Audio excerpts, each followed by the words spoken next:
Olá, 11 horas e 30 minutos pelo horário de Brasília desta sexta-feira, dia 7 de abril de 2023. Este é o Jornal do Empreendedor, segunda edição. Seja muito bem-vindo. Eu sou Sebastião Garcia e convido você para acompanhar comigo a partir de agora as principais notícias do dia. Alimentos tradicionais da Páscoa têm alta acima da inflação. Empreendedores LGBTQIAP+, usam a diversidade como fator estratégico nos negócios. Ministério da Fazenda quer parcerias com entidades de negativação de CPF para ajudar devedor a quitar dívidas com empresas privadas. Tudo isso agora no Jornal do Empreendedor, segunda edição.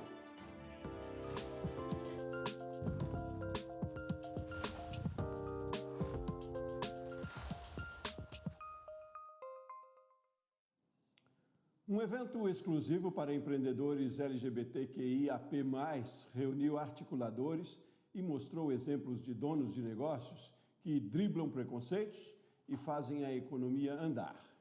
Começamos a reportagem apresentando o caso da Dória, que descobriu um nicho de mercado e emprega 15 pessoas.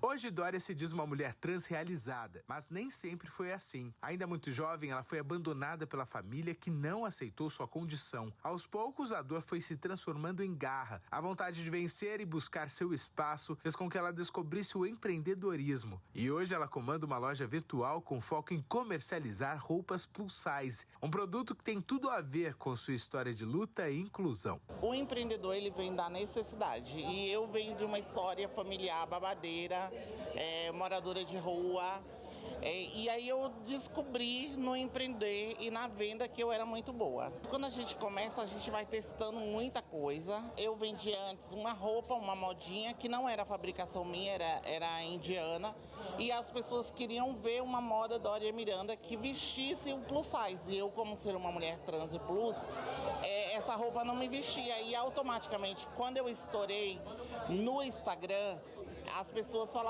mas a gente quer ver a roupa como fica no corpo dela. E aí, automaticamente, eu tive que me adequar, vestir, provar. E justamente com o objetivo de utilizar a diversidade como fator estratégico de negócios e até acelerar o processo de desenvolvimento da diversidade nas empresas, o evento Contaí Summit reuniu mulheres empreendedoras LGBTQIAP+. O evento, que está na 5ª edição, foi realizado pela agência Inhaí, da Raquel Virgínia, mulher trans, artista e empresária. Ela praticamente decidiu liderar um movimento de transformação social. Esse evento o maior objetivo, a maior missão desse projeto é fazer com que mulheres LGBTQIAP+, pessoas LGBTQIAP+, se encontrem de forma recorrente e de forma organizada em espaços corporativos para fazer negócios. Então, o que a gente está fazendo aqui é justamente criar um ecossistema para que as pessoas possam trocar ideias e criar oportunidades. Qual que é o maior desafio hoje? O maior desafio hoje é justamente criar uma cena, A gente não necessariamente hoje tem uma cena de empreendedorismo LGBTQIAP+. Então a gente está fazendo todo um processo de pesquisar pessoa por pessoa que participa desse projeto. É um trabalho muito manual. A gente pesquisa, eu tenho uma equipe que pesquisa as pessoas. Então é um trabalho muito de descobrir talentos e trazer eles para perto de nós. Ao mesmo tempo em que muitas mulheres LGBTs encontram seu espaço e posição no mercado, muitas ainda sofrem com o preconceito nas várias esferas profissionais e a necessidade de empreender para sobreviver acaba sendo a única saída. Com o objetivo de entender o perfil, os anseios e também os desafios dessa classe de mulheres trabalhadoras, uma pesquisa encomendada pela startup Inhaí mostrou que 47% das empresas fundadas por LGBTQIAP+, estão na informalidade. E como forma de aprimorar ideias, dar sustentabilidade às empresas e assim torná-las fortes no mercado, a edição 2023 do Contaí Summit também foi marcada pelo lançamento da plataforma Contaí. Contaí Plataforma é um espaço digital onde a gente está trazendo as pessoas para um lugar onde elas podem se relacionar cotidianamente, diariamente. Esse é o objetivo, que as pessoas possam se relacionar sempre sempre que possível, sempre ter acesso a estudos, à comunidade, porque um dos dados é que as pessoas se sentem muito solitárias quando resolvem empreender e são LGBTs. Então essa plataforma ajuda, inclusive, a, de alguma forma, trazer outra sensação, que é uma sensação de comunidade e não de solidão. Os itens de mesa de Páscoa registraram um aumento médio de 12% em comparação com o ano passado. A taxa ficou bem acima da inflação acumulada entre abril de 2022 e março deste ano, registrada pelo Índice de Preços ao Consumidor, o IPCS, que foi de 4,81%. Ovos, cebola e alguns produtos industrializados, como bolo pronto e pescados, foram os que mais subiram.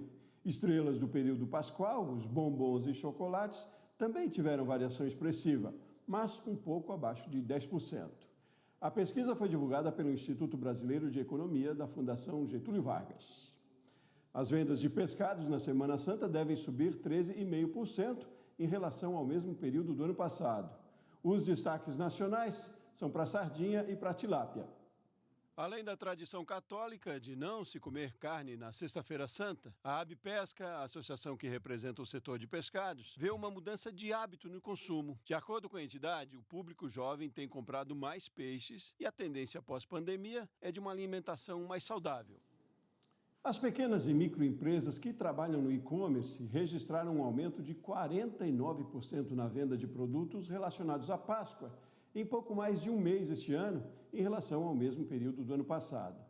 Somente entre os dias 1º de março e 4 de abril, foram vendidos mais de 50 mil produtos por essas empresas. O levantamento é da plataforma Nuvem Shopping, que trabalha na criação de lojas online. E aí, para falar sobre esse levantamento, então, eu converso agora com Luiz Figueira, que é diretor-geral da plataforma Nuvem Shopping e especialista em e-commerce. Luiz, bom dia, tudo bem? Tudo ótimo. Obrigado pelo espaço, Sebastião, para a gente falar de um tema tão importante para milhares de empreendedores e consumidores que estão nos assistindo. Que bom, obrigado você pela gentileza de aceitar o nosso convite. E a gente vai falar de uma notícia boa, né, Luiz? É crescimento. A que você atribui esse crescimento dessa forma tão expressiva? Perfeito. A gente atribui primeiro a praticidade e os preços competitivos do e-commerce, né, que atraem cada vez mais consumidores a comprar online e, de fato, o consumidor já incorporou na sua rotina pesquisar por produtos online, comprar produtos online, né? Então, é uma realidade hoje bastante comum, né, que a gente consiga se relacionar com uma marca de forma online, né, através de um e-commerce, por exemplo. Então, de fato, essa simplicidade, os preços mais acessíveis no online, ela ajuda com que essa demanda aumente significativamente, né? E aí a gente consegue observar isso tanto nos mais de 50 mil produtos que já foram comercializados, né? Quando a gente olha para 1º de março a 4 de abril, e uma alta de 49% correspondendo ao mesmo período do ano passado, assim como itens registrados com a palavra Páscoa. São mais de 3.800 itens registrados com a palavra Páscoa pelos nossos lojistas, ou seja, um aumento de 53% em relação ao mesmo período do ano passado. Muito bom. E agora, quando a gente fala desses itens, 50 mil itens, é claro, não são só ovos de Páscoa, né? O que mais? Quais são esses outros itens que hoje também aproveitam essa data e que bom para venderem mais? Além dos ovos de Páscoa, a gente tem embalagens temáticas, itens de decoração e não para por aí. Também os lojistas se aproveitam da temática Páscoa para criar campanhas, criar promoções. E isso vai até além mesmo de ter que realmente ter um produto nichado para Páscoa, né? Pode ser, por exemplo, tão simples quanto você customizar o seu e-commerce com a temática da Páscoa e aproveitar esse momento, essa data comemorativa, para fazer uma promoção, uma campanha e aí sim atrair consumidores que se aproveitam aí dos preços diferenciados aí nesse momento. Luiz, além dessa praticidade que a gente sabe que é de comprar pelo online, que outros benefícios você destaca, que são cada vez maiores e que os consumidores estão mais atentos? Do lado dos consumidores, é realmente aproveitar esse momento para poder ter um diferencial a nível de preço e oferta para o lado dos lojistas, né? Então, para o consumidor é muito bom poder se aproveitar dessas datas comemorativas para ter uma melhor alavanca e um melhor poder de compra, dado que existem muitas promoções e campanhas que incentivam o consumo. E do lado do lojista, é também aproveitar essas datas comemorativas e por mais que ele não seja nichado, venda ovos de Páscoa, itens que têm mais relação com a data, ele também consiga aproveitar para fazer campanhas e promoções, né? Então, se aproveite dessa data para realmente criar aí a demanda junto aos seus consumidores, né? Porque é uma data importante, é uma data tradicional e sempre abre oportunidade para todo mundo, quem quer consumir e quem quer também comercializar mais produtos aí e aumentar o seu faturamento. Então, e aí, para os empreendedores, então, lojistas, quais são as estratégias mais assertivas nessas datas? Não só na Páscoa, daqui a pouco vem Dia das Mães e por aí vai, né? Tem muitas datas esse ano, felizmente. Mas então, o que você diria que são estratégias mais assertivas para se usar bem dessa ferramenta? Perfeito. Para os lojistas, o principal é investir no e-commerce próprio, ter uma plataforma robusta como a Nuvem Shop, que ajuda aí a configurar métodos de pagamento, métodos de envio e toda uma identidade visual para poder absorver a temática aqui da Páscoa e de outras datas comemorativas também. E, obviamente, criar promoções, criar campanhas, se aproveitando dessas datas comemorativas, né? Então, tão simples quanto isso, de fato, é aproveitar com que essas datas você consiga se conectar ainda mais com o seu consumidor, trazendo preços diferenciados, produtos diferenciados, leve 1, compre 2 e leve 3, enfim, né? Conseguir realmente explorar essa data comemorativa e, obviamente, que através de uma plataforma que te permita trazer essa simplicidade de compra para o consumidor. Tão simples quanto isso, Sebastião. Luiz, além de simplicidade, quer que você ressalte para mim a importância que tem também a segurança de compras hoje online também, né? Exato, é muito importante. E aí, do lado do consumidor, vão algumas dicas muito simples, né? Como, por exemplo, antes de comprar um produto com uma marca que você ainda não conhece, pesquisar sobre essa marca. Existem diversos sites de avaliação de marcas, mesmo nas mídias sociais, ver o que outras pessoas estão comentando sobre aquela marca, sobre aquele produto. E do lado também do lojista, investir em uma plataforma que traga segurança, né? Na parametrização do seu site, na configuração dos meios de pagamento, meios de envio, entre outros, né? Então, dos dois lados, tanto do consumidor quanto do lojista, precisa realmente ter essa atenção com a segurança e com a confiabilidade da transação que está sendo realizada entre ambas as partes, né? Então, são cuidados diferentes, mas que, obviamente, precisam ser tomados aí para você ter uma experiência muito confortável e aproveitar o máximo possível essa data comemorativa. Muito bom. Luiz Figueira, diretor-geral da Nuvem Shop, especialista em e-commerce. Muitíssimo obrigado pela sua participação aqui com a gente. Uma ótima Páscoa para você e para sua família. Muito obrigado. Um abraço, pessoal. Até mais. Vamos em frente. No próximo bloco, você vai saber como foi o comportamento da poupança em março. Nós voltamos já já.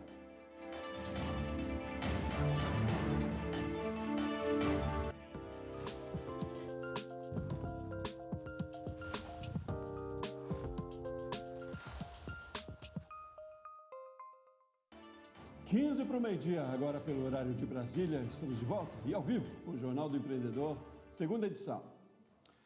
Os saques na poupança superaram os 6 bilhões de reais em março. De acordo com o Banco Central, o resultado é menor do que em janeiro e fevereiro. Mas apesar da desaceleração, a aplicação acumulada registrou a maior retirada para o período desde 1995, chegando a 51,23 bilhões de reais. Uma das metas do governo federal é diminuir a inadimplência da população brasileira. Em entrevista exclusiva à colunista de economia do Grupo Bandeirantes, Juliana Rosa, o ministro da Fazenda, Fernando Haddad, falou sobre a articulação do programa Desenrola, que tem como objetivo reduzir o endividamento das famílias que ganham até 2 salários mínimos. O ministro falou também que o equilíbrio das contas públicas e da saúde dos pequenos negócios passa pela quitação de dívidas de grandes empresas. Essa questão do endividamento, que eu acho importante o senhor falar, vai ter um programa, né, o Desenrola. Sim. O que o senhor pode adiantar para a gente? E o endividamento está subindo, o crédito está mais caro, está mais difícil ter acesso ao crédito. Mas o que o Desenrola vai fazer? Mas por que está mais caro? Está mais caro porque essas empresas desarrumaram o orçamento. Desarrumaram o orçamento federal. Quanto mais desarrumado estiver o orçamento federal, mais vai ser difícil a gente ter uma taxa de juros decente, que é essa que está aí, é indecente. Eu não estou botando a culpa em ninguém, não. Estou dizendo, se a gente não corrigir as distorções do nosso sistema tributário, fiscal, a nossa base fiscal, se a gente não recuperar a capacidade de investimento, sem onerar quem já está pagando imposto, que é 99% da população. 99% da população já está pagando o que deve e até mais do que deve. E vai começar quando o Desenrola? O Desenrola, nós temos um problema operacional, que é fazer o software para fazer o credor encontrar o devedor e a gente ajudar o devedor a pagar as contas. Nós queremos garantir a renegociação da dívida para que o desconto que o devedor tenha seja o máximo possível. E para isso, eu preciso do apoio dessas empresas que negativam o CPF dos consumidores. Da Serasa, principalmente. Só tem a Serasa? Não, são três ou quatro. Eles ganham bastante dinheiro, né? Então nós estamos convencendo eles a aderir ao programa, né, e a desenvolver o software, porque eu preciso do dado deles. Eu não tenho os dados de quem deve para o setor privado, eu tenho os dados de quem deve para o setor público. Isso está acontecendo já. Isso está acontecendo, está todo mundo numa mesa desenvolvendo o software, e depende mais deles do que do governo, pelo seguinte, a medida provisória está pronta, o dinheiro está reservado. Então, eu preciso desse software e do convênio com eles. Tem uma previsão, pelo menos? Não, nós vamos fazer... Eu estou lutando para, no primeiro semestre desse ano, botar no ar. Se nós acabarmos com os privilégios de quem não precisa, toda a sociedade brasileira, e eu estou falando de 99%, vão passar a gozar de um ambiente econômico, social, ambiental muito melhor. Agora, precisa coragem para enfrentar esses grandes interesses, porque você tem de tudo aí. Você tem grandes escritórios, grandes lobistas, né? Você tem de tudo aí. E isso vai ter que ser explicitado, porque chegou a hora da gente enfrentar o nosso destino, que é ser uma sociedade sustentável, com justiça social. Bom, e nessa quinta-feira, o presidente Luiz Inácio Lula da Silva voltou a afirmar que manter a Selic em 13,75% ao ano é inexplicável e, segundo ele, impede o crescimento econômico do país. Lula afirmou ainda que nos mandatos anteriores sempre cumpriu as metas de inflação.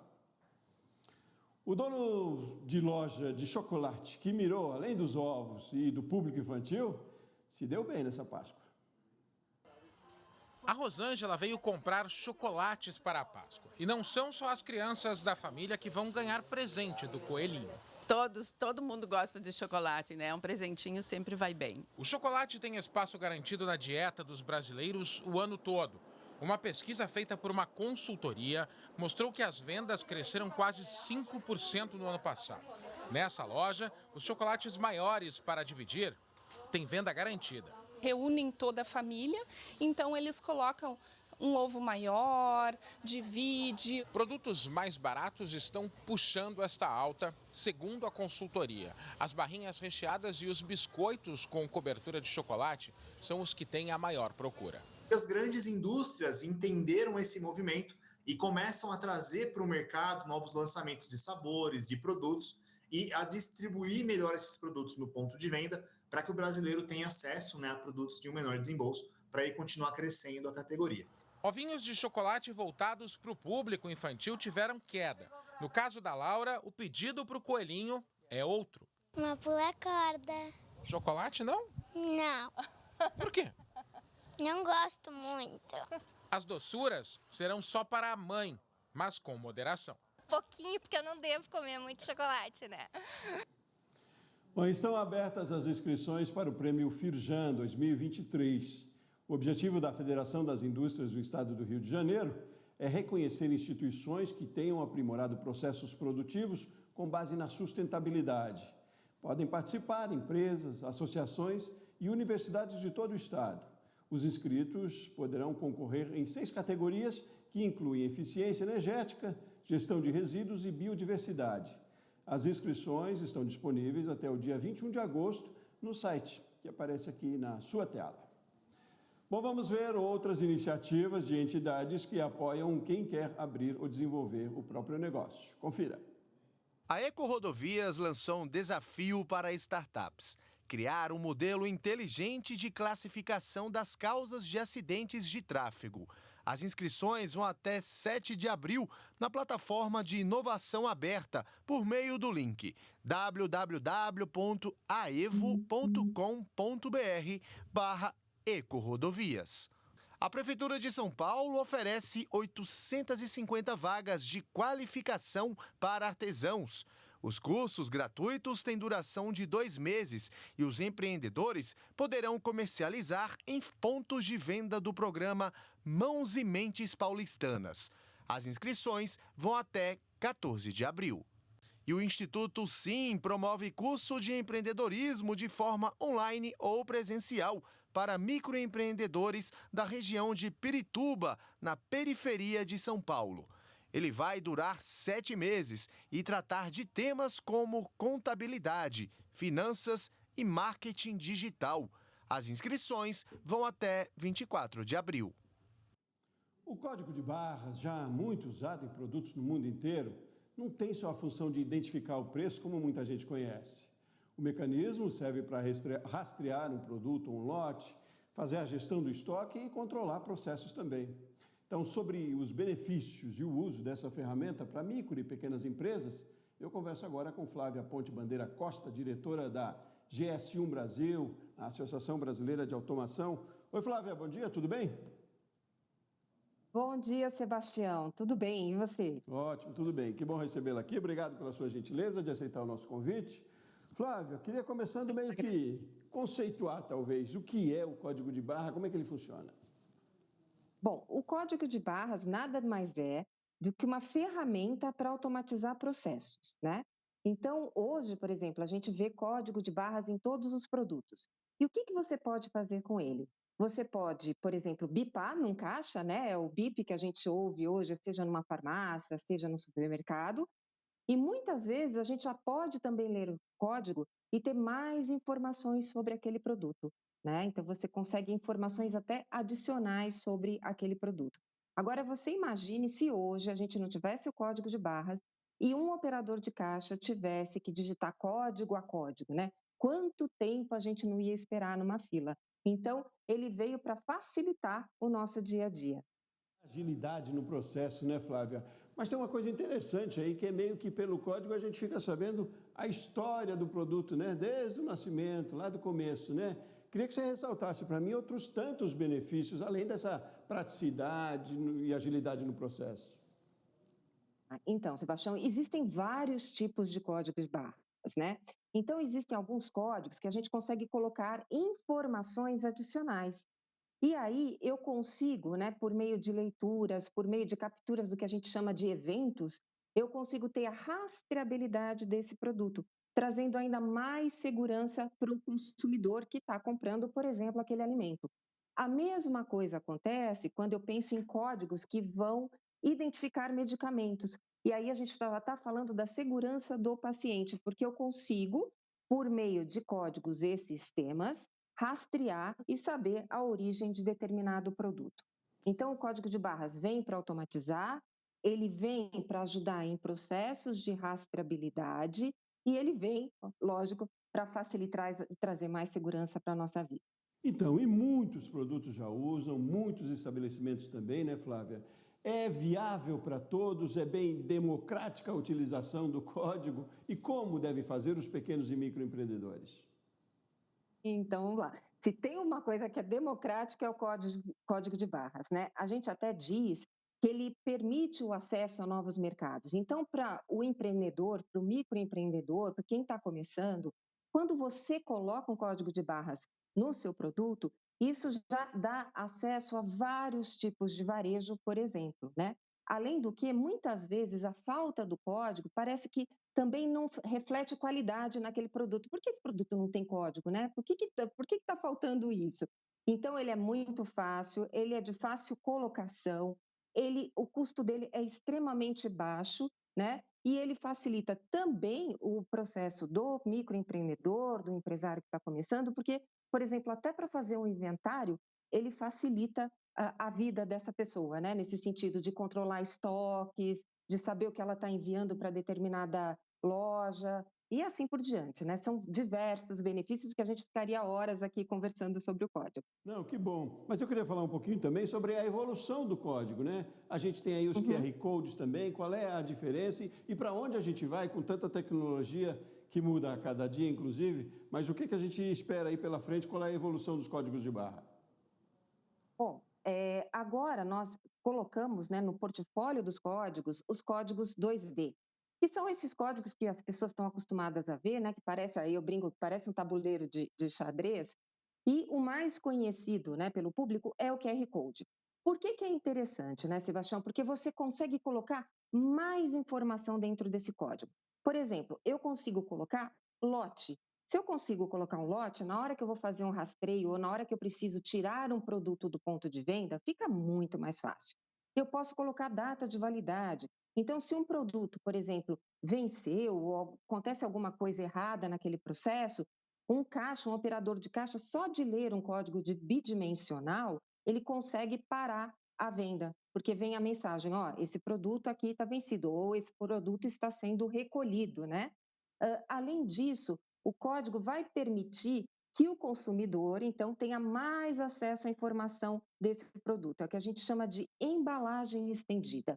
Então, nem tudo cabe no rótulo, né, no pacote. Então, o consumidor ele vai poder ler aquele código e ser remetido para uma página ou ser remetido para um local em que ele vai ter mais informações, pode ter avaliações, quer dizer, milhões de coisas que você pode fazer com esse código bidimensional. Então, hoje, a gente normalmente vê aquele código que são várias listrinhas sendo lido no caixa. E agora, eu posso ter um código único, esse 2D, que vai ser lido no caixa no supermercado e que vai ser lido por nós consumidores também, trazendo mais informação. Muito bom, bom para todo mundo. Empreendedores têm que se sentir parte desse sistema, é possível e é necessário também, né, Flávia? Flávia Ponte Bandeira Costa, diretora da GSI1 Brasil, Associação Brasileira de Automação. Dei todo o título, obrigado por hoje, Flávia. Ótima Páscoa para você. Nós que agradecemos. Até mais. Boa Páscoa, tchau. Assim encerramos essa edição do Jornal do Empreendedor. Outras notícias você tem às 7h30 da noite, na terceira edição. Eu volto e encontro você aqui. Um forte abraço, boa tarde e até mais.